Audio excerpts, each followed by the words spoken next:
مسلمان کی مسلمان سے شادی ہو جانی چاہیے، ہمارا ایک اپنا ایک پرنسپل ہے.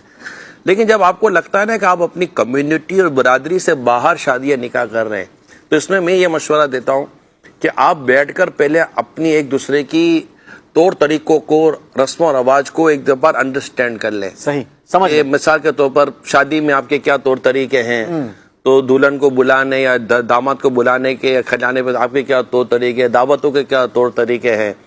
اچھا بسا اوقات اب کل اولاد ہوتی ہے تو اولاد کے تعلق سے آپ کے کیا طور طریقے ہیں، بچی کو گھر بلانے یا چھٹی دینے یا لانے یا لے جانے کے تعلق سے آپ کے کیا طور طریقے ہیں. جب ہم یہ انڈرسٹینڈنگ نہیں کرتے نا تو پھر دھبڑگا ہوتا ہے ٹھیک ٹھاک. اور کیسا ہوتا ہے اور وہ ہوتا ہے کہ یہ مطلب کہ یار یہ کیا طریقہ ہوا، جی ہمارا تو ایسا نہیں چلتا. یہ اس وجہ سے ہوتا ہے کہ ہم ابتدان انڈرسٹینڈنگ نہیں کرتے. جب ہم کہتے یار بات چیت کرنے جائیں گے تو خرابی پیدا ہو جائے گی. خرابی پیدا نہیں ہوتی ہے.